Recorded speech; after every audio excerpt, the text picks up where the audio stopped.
O tema de hoje é sobre o cultivo de discípulos frutíferos.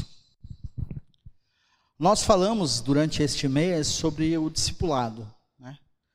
Nós começamos como chamado lá em Mateus, quando Jesus escolhe os 12 que vão estar com ele nessa jornada. E hoje nós estamos encerrando com o discípulo que frutifica.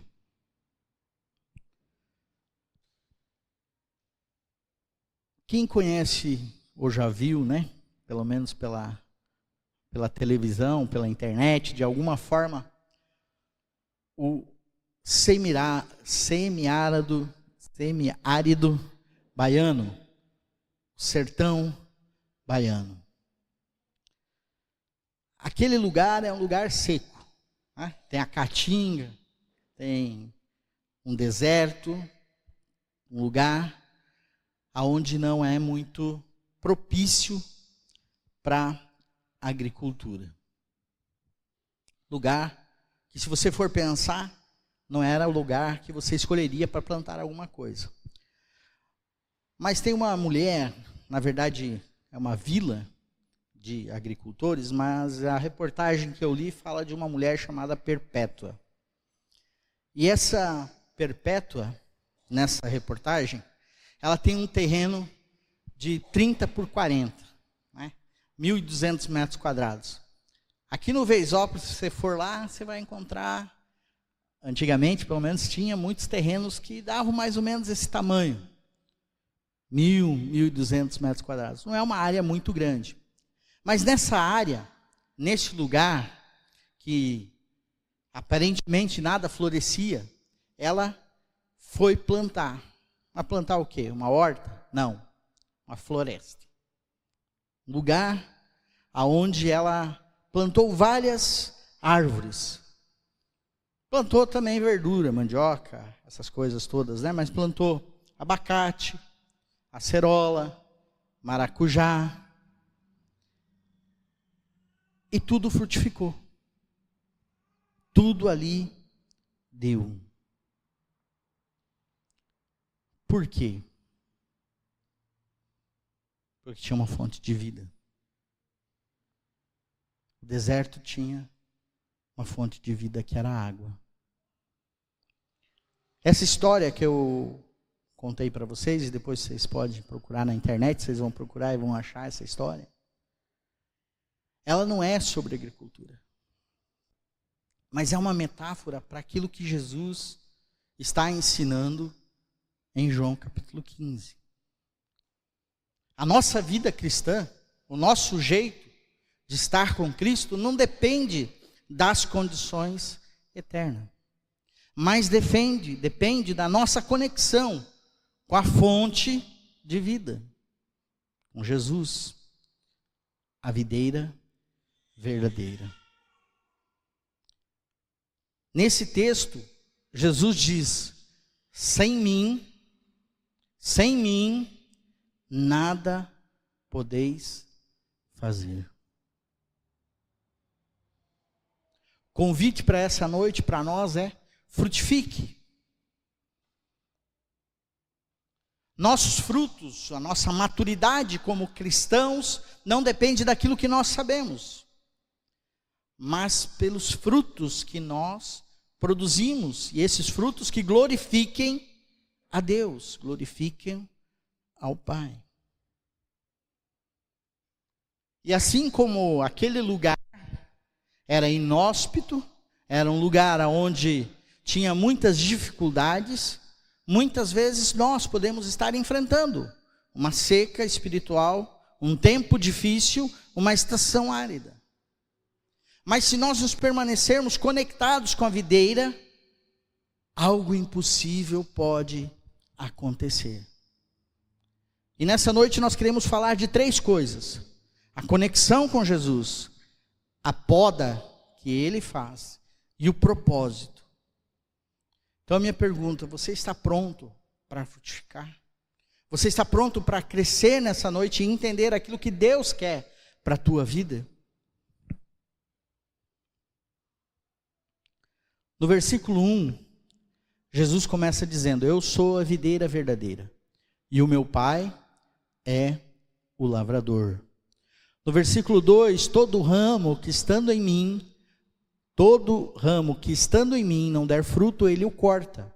E todo que dá fruto, ele limpa, para que produza mais fruto ainda. Vocês já estão limpos por causa da palavra que lhes tenho falado. Permaneçam em mim, e eu permanecerei em vocês. Como o ramo não pode produzir fruto de si mesmo, se não permanecer na videira, assim vocês não podem dar fruto, se não permanecerem em mim. Até aí, neste primeiro momento, nós vamos ler até o 4.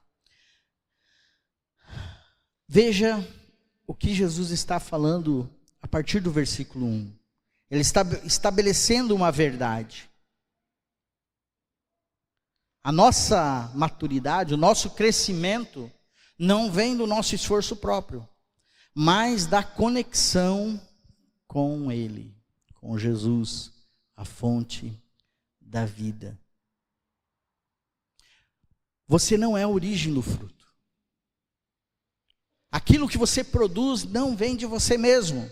Nós somos apenas ramos. E o pior, o ramo que não permanece, seca. No versículo 4 que nós temos aqui na tela, diz que se você não permanecer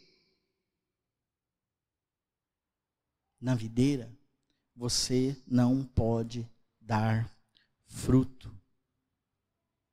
Permaneçam em mim, e eu vou permanecer em vocês. A palavra que nós vamos ter como chave dessa primeira parte é permanecer. Existem 11 referências a essa palavra nesse trecho, até o versículo 8. Permanecer. Permanecer não é visitar. Não é apenas de vez em quando estar. Não é admirar, mas é habitar em Jesus. É estar com Jesus em todos os momentos. Hoje muitos cristãos, eles são visitantes espirituais. Se aproximam de Jesus nos cultos, ou nos eventos, ou quando estão passando por uma dificuldade, num momento de crise, de desespero, se aproximam de Jesus, mas não constroem com Ele um relacionamento, uma vida de permanência diária. E o que acontece? Isso enfraquece a fé. Ainda não são maduros, não cresceram espiritualmente. E o pior, vai esgotando o coração, a fé. O pastor Hernandes Dias Lopes escreveu que o cristianismo não é uma religião fria e ritualista, mas é um relacionamento íntimo, pessoal e crescente com Cristo. Vida conectada com Jesus, nutrida pela palavra, fortalecida pela oração e sustentada pela obediência. Vida que sem Jesus não existe. Vida que sem palavra de Deus não existe. Vida que sem oração não existe. Vida que sem obediência não existe. Permanecer, veja que Jesus está falando de uma atitude nossa. Ele está falando, permaneça em mim. Não é algo passivo, mas é uma decisão que você tem que tomar todos os dias. Por quê? Porque quando você vai plantar alguma coisa, o que você faz? Você pega lá o regador ou a mangueira e você rega aquela planta. Você aduba aquela planta. Você faz e dá condições para aquela planta crescer. Permanecer, essa decisão que você tem que tomar na tua vida todos os dias, é estar com Jesus, mesmo quando você não sentir nada. Quando a emoção não te acompanhar. Eu não estou sentindo nada, permaneça. Eu não estou vendo luz, permaneça. É crer sem ver. É confiar naquilo que Deus falou naquilo que Jesus falou, mesmo sem entender.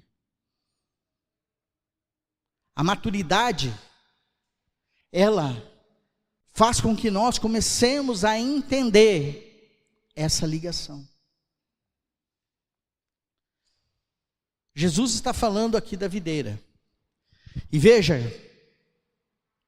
se o ramo não permanece, o que acontece com ele? Ele seca. Por quê? Porque não passa mais a seiva. E se a seiva não passar, a planta, aquele galho, aquele ramo, não tem vida. Porque não tem nutriente. Porque está enfraquecido. Porque não tem quem o sustente.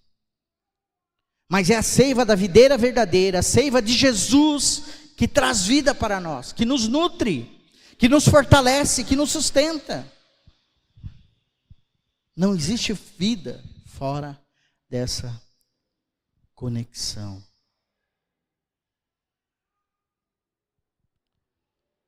A videira, quando conectada, a raiz, ela vai crescer, né? O meu avô, por parte de mãe, tinha um pequeno sítio de uns, acho que é alqueire que fala, é uma menor medida lá no oeste do Paraná. E ele tinha lá uma plantação de uvas. Chama parreira, né? A videira. E ele fazia uma estrutura com ferros, né? Com fios, para que ela se espalhasse. Porque ela é conectada num ramo que está na raiz e ela vai crescendo e aqueles ramos vão se espalhando.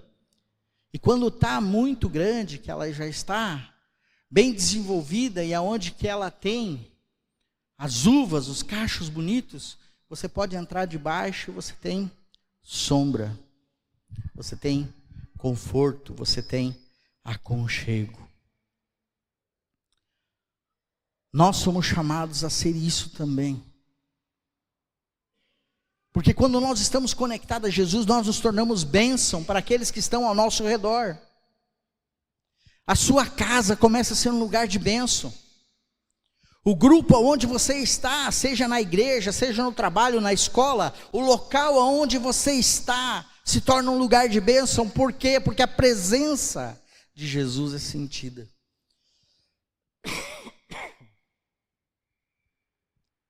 Jesus está em nós. E as pessoas ao redor começam a perceber que tem algo diferente. Eu quero que você faça um autoexame na tua vida neste momento. Você tem permanecido na videira? Você tem permanecido em Jesus ou você é um turista visitado a Jesus de vez em quando? Qual tem sido a tua rotina espiritual? Sabe, Jesus não está te chamando para fazer mais. Pastor, agora vai querer então que eu fique 24 horas por dia na igreja? Não, não é isso. Jesus está chamando você para ter mais relacionamento com Ele, para estar mais com Ele.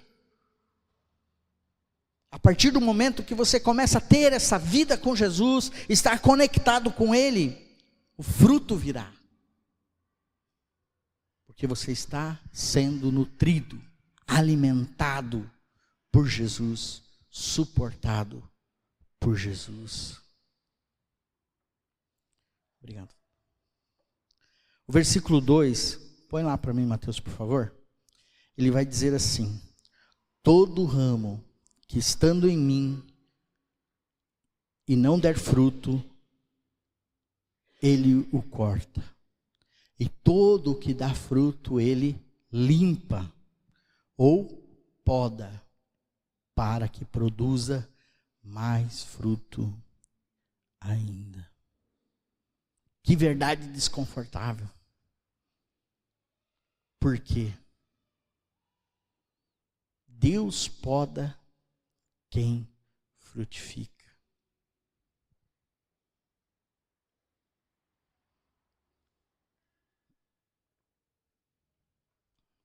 Quem sabe o que é poda? Quem já podou uma árvore? Ou uma roseira que seja, ou uma flor qualquer. O que é o processo de podar? É cortar. Cortar aquilo que é desnecessário. Cortar aquilo que está crescendo fora do padrão. Cortar aquele ramo que não produziu. É técnico. Você não vai sair cortando qualquer coisa. Tem uma técnica, tem um planejamento. Mas qual que é o objetivo desse corte? É que aquela planta produza mais. Mais fruto, mais flores. Produza mais. Na vida espiritual, essa poda, esse limpar de Jesus, são aqueles tempos que nós não gostamos de passar. São os tempos difíceis. O momento de perda, o momento de disciplina, o momento de frustração, o momento de redirecionamento. À primeira vista, quando você olha, o agricultor cortando a árvore, você pensa, poxa, mas para que isso? À primeira vista, tudo isso parece muito doloroso. E na verdade é. Se você cortar o ramo, vai sair a seiva. A planta está sendo machucada. Mas também são expressões do amor e da intenção de Deus em fazer você frutificar mais. Lá em Hebreus 12, 11, está escrito, nenhuma disciplina parece ser motivo de alegria no momento, mas sim de tristeza. Mais tarde, porém, produz fruto da justiça e paz para aqueles que por ela foram exercitados. Disciplina de Deus é doloroso, é temporariamente doloroso, mas eternamente frutífero. Quando nós passamos por um momento de perda ou de correção, nosso instinto natural é chegar diante de Deus e reclamar. Colocar diante de Deus, por que, Senhor? Porque neste momento eu preciso passar por este momento, por essa situação, por isso que está acontecendo comigo, eu não entendo. Ou resistir àquilo que Deus quer fazer na nossa vida.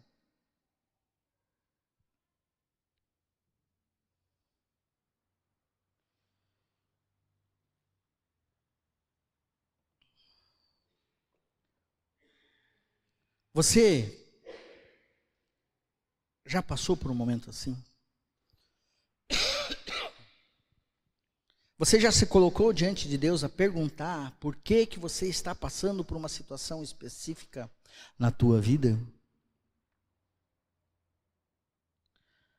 Tem um versículo,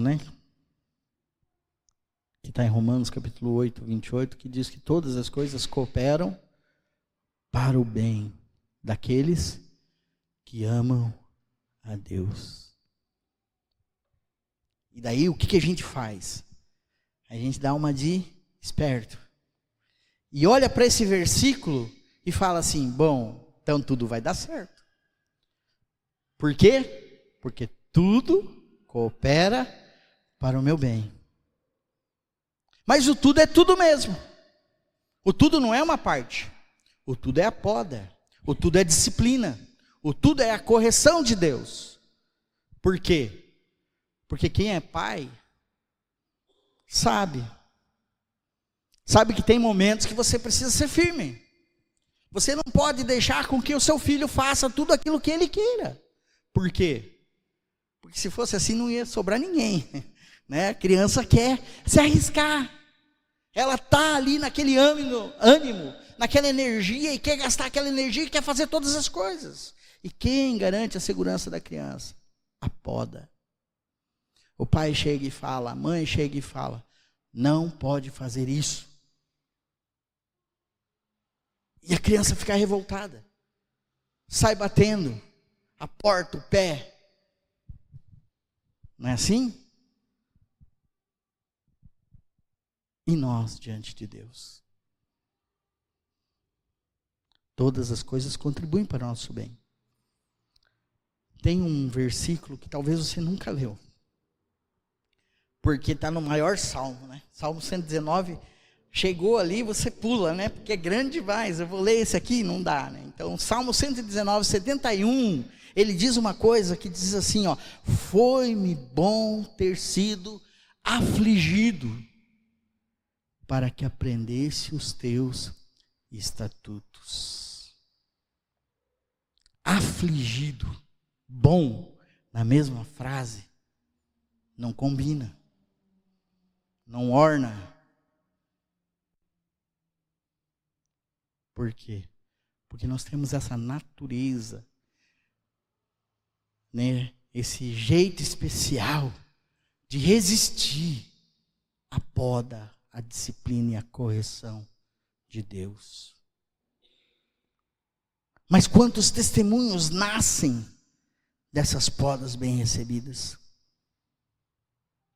Quantas vezes depois de uma perda, de uma frustração, nós conseguimos finalmente ouvir Deus com clareza? Porque Deus vai tirando aquilo que é supérfluo, vai tirando daquilo que não é essencial na nossa vida, vai nos afastando de tudo aquilo que é ruim e nos aproximando mais dEle, nos deixando mais próximos daquilo que Ele quer fazer em nossa vida. Eu gosto muito de olhar, quando eu estou pregando, para os exemplos que temos na Bíblia. E tem um dos exemplos que mostram essa poda, mas nós nunca olhamos talvez por este lado, porque nós gostamos sempre de olhar o triunfo, a vitória. Mas você conhece a história de José? É bonita a história de José, não é? José nasce numa família numerosa, e Deus começa a dar sonhos para José. Você vai ser rei, os teus irmãos e teu pai se prostrarão diante de ti. E aquilo deixa José alegre. Porém, há um processo longo e doloroso de poda na vida de José. José foi vendido pelos irmãos, foi preso injustamente, foi esquecido na prisão depois de ajudar uma pessoa. Fala, lembra de mim? Ó, me tira. Não, esqueceu ele ficou mais um tempão lá. Anos de humilhação e solidão. Mas Deus estava conduzindo José para algo grandioso, algo maior, algo que ele havia sonhado, mas ele não tinha imaginado de como chegaria lá. Algo que parecia impossível para um camponês, um pastor de Israel, numa pequena vila. Um dos menores da sua casa, não era nem o primogênito. Imagine, na época, a herança se passava pela primogenitura, e ele não era o primogênito. Mas Deus foi conduzindo tudo para que José pudesse liderar o Egito e salvar a sua família e as nações de uma grande fome. O sofrimento de José o preparou para frutificar numa escala extraordinária. Mas imagine que ele tivesse resistido ao processo. Você já imaginou? Não, vamos fazer um motim aqui, vamos fugir da prisão. Espera aí, o cara não falou de mim para o faraó, por que eu vou interpretar outro sonho? Estou revoltado. Ah, a mulher quer. Por que eu vou resistir? Já fui vendido como escravo mesmo. Meus irmãos não me amam, Deus me abandonou. Vou chutar o pau da barraca. Mas se José tivesse resistido a esse processo, a esse sofrimento que ele estava passando, nunca ele haveria chegado aonde Deus queria que ele chegasse. Mas sabe o que é ruim? Isso se aplica a nós também. Talvez você esteja neste momento num período de poda emocional, poda familiar, poda ministerial. Talvez você perdeu alguém, algo não saiu daquilo e da forma como que você planejou. Talvez Deus está corrigindo você e você está sentindo. A minha palavra para você é: não resista, confie. O agricultor sabe o que está fazendo. A poda dele é com precisão. Ele não está punindo você, mas está preparando você. Isaías vai falar desse processo. No versículo 10 do capítulo 48, Isaías está falando assim: eu te purifiquei, mas não como a prata. Provei-te na fornalha da aflição. Deus nos prova como ouro, com fogo, mas não quer nos destruir. Ele quer nos refinar.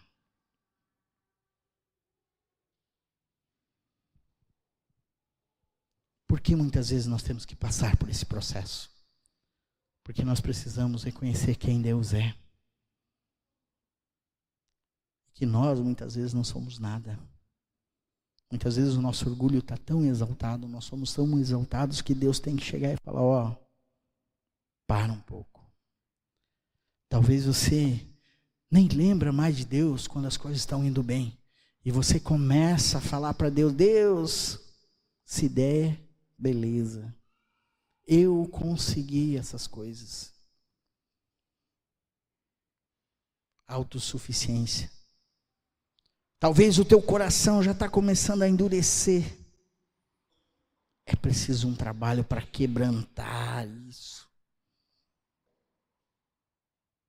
E tudo isso vai abrir espaço para frutos do Espírito, como a paciência, domínio próprio, o amor, a fé.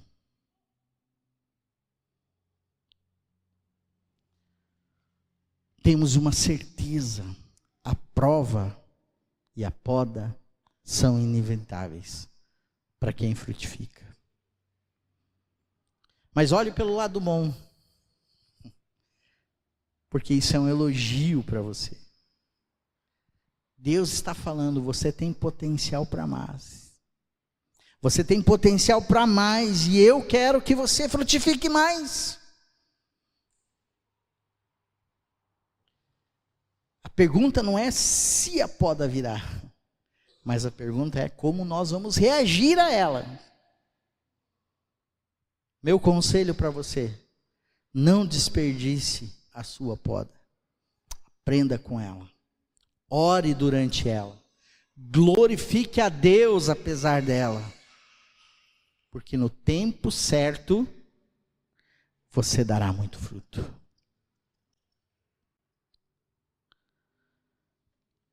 No versículo 5 a 8, eu sou a videira, vocês são os ramos que permanecem. Quem permanece em mim, eu nele, esse dá muito fruto, porque sem mim vocês não podem fazer nada. Se alguém não permanecer em mim, será lançado fora, a semelhança do ramo, e secará. E o apanho, lanço no fogo e o queimam. Se permanecerem em mim, as minhas palavras permanecerem em vocês, pedirão o que quiserem, e lhes será feito. Nisto é glorificado meu Pai, que vocês deem muito fruto, e assim mostrarão que são meus discípulos. Veja tudo o que Jesus falou nessa passagem que nós lemos. Você tem que permanecer nele. Você precisa ser podado. Para quê? Para que você dê muito fruto. Mas é uma condição, não é uma opção. Você precisa frutificar, porque é a evidência que você está em Jesus. Ser discípulo é ser frutífero. O que é isso? O que é ser frutífero? O que é dar fruto? Será que é só ganhar alguém para Jesus? O que é isso? Eu separei em 3 categorias de frutos. O primeiro, fruto do caráter. Ser como Jesus. É um tipo interno nosso. E Paulo escreveu sobre isso lá em Gálatas 5, 22 a 23. Diz o quê?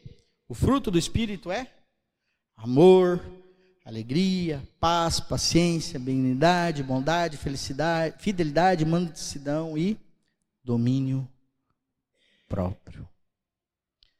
Esse fruto mostra que o Espírito Santo está trabalhando dentro de nós e nos moldando à imagem de Jesus. E ser discípulo é se parecer com Jesus. Não é fazer muita coisa, não é produzir muita coisa, mas é se parecer mais com Jesus. E esse é um processo que leva tempo. E com o tempo, e com intimidade com Deus, e depois que Deus nos poda, nós vamos mostrando esse fruto para as pessoas, e as pessoas vão olhando, e vão falando, poxa, mas tu parece mesmo diferente. Tem algo aqui estranho.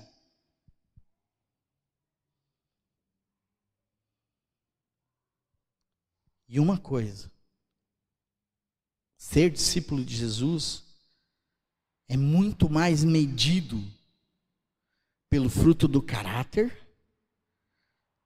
do que pelas atividades que alguém realiza na igreja. O segundo, aí são as obras. Servir com amor. Tito, Paulo escrevendo para esse jovem pastor chamado Tito, no capítulo 3, versículo 14, diz assim: quanto aos nossos, que aprendam também a distinguir-se nas boas obras, a favor dos necessitados, para não se tornarem infrutíferos. Veja que parece que há uma desconexão aqui, né? Mas peraí, então eu tenho que fazer alguma coisa? Tem, mas por quê? Porque você já é salvo. Não é para ter salvação, mas é porque você é salvo, porque você é discípulo de Jesus, então você tem que se tornar frutífero. E o quê? Fazendo boas obras. Ajudar, servir, discipular, visitar, contribuir, cuidar dos necessitados, tudo isso são expressões visíveis do reino de Deus. Sabe, quando nós estamos frutificando, a nossa fé não pode ser simplesmente entre nós e Deus, vertical, mas ela tem que ser horizontal também, entre nós e o nosso próximo. Porque aonde há frutos visíveis, há um cristão atuante. Nós não podemos deixar a pessoa passar fome, não tem sentido. Nós não podemos deixar a pessoa passar frio, não tem sentido. Assim como nós não podemos deixar aquela pessoa que está sofrendo, porque precisa falar com alguém, sem estar do lado dela. Quando Jesus fala de amar os nossos inimigos, ele fala, olha, se o soldado pedir para que você ande tanto, ande o dobro. Pediu uma capa, manda a túnica junto. Ajude. Claro, tem a multiplicação.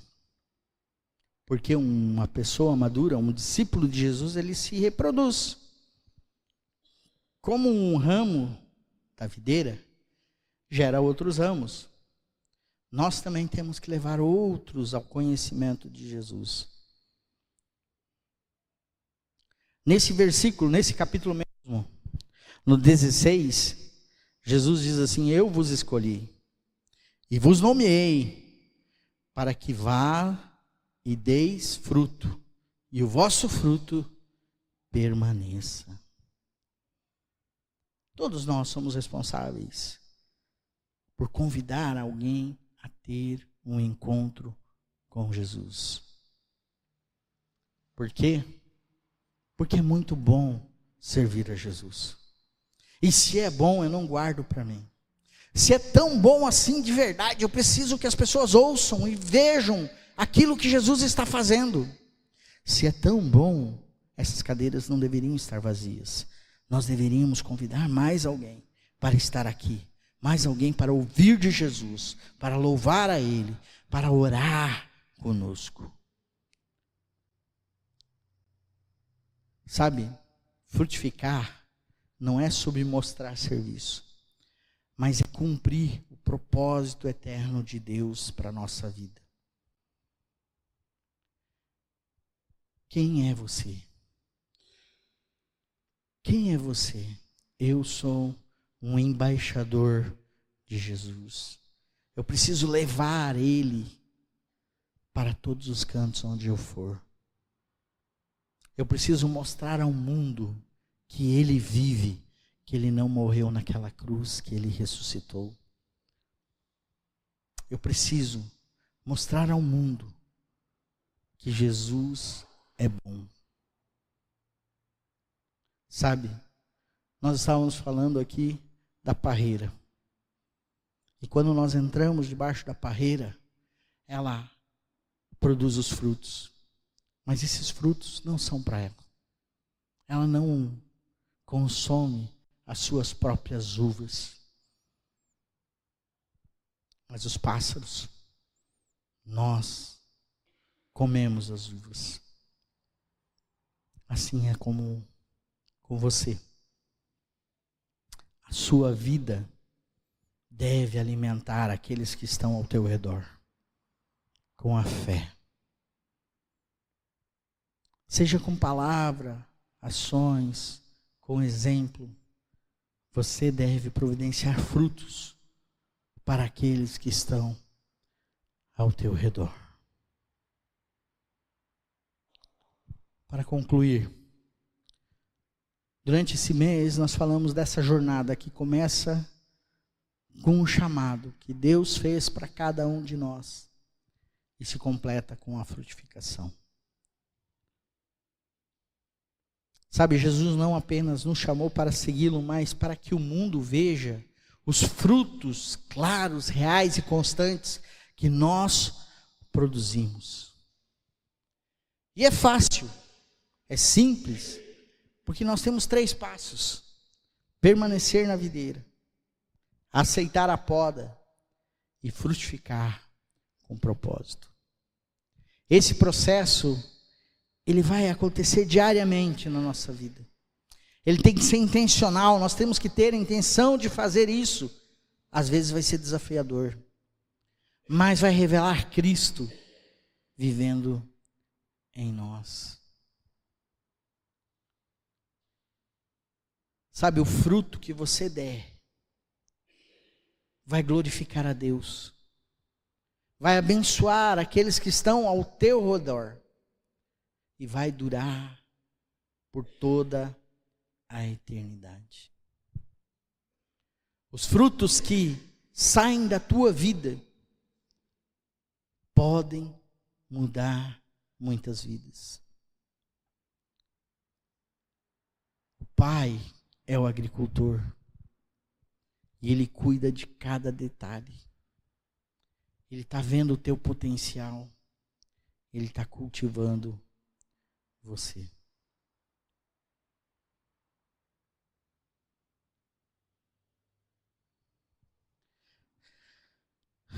Talvez você seja um ramo seco. Ou talvez você está sendo podado e não entende por quê. Talvez você esteja crescendo, amadurecendo, mas ainda não demonstrou todo o potencial de frutificação que você tem. E Jesus está te convidando nessa noite a permanecer nele de verdade, a se reconectar com a videira verdadeira, a confiar no agricultor que é o nosso Pai e finalmente a produzir frutos que glorifiquem a Deus.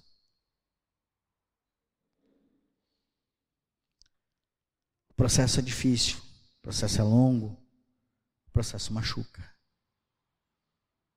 Mas os frutos são eternos. Os frutos permanecem.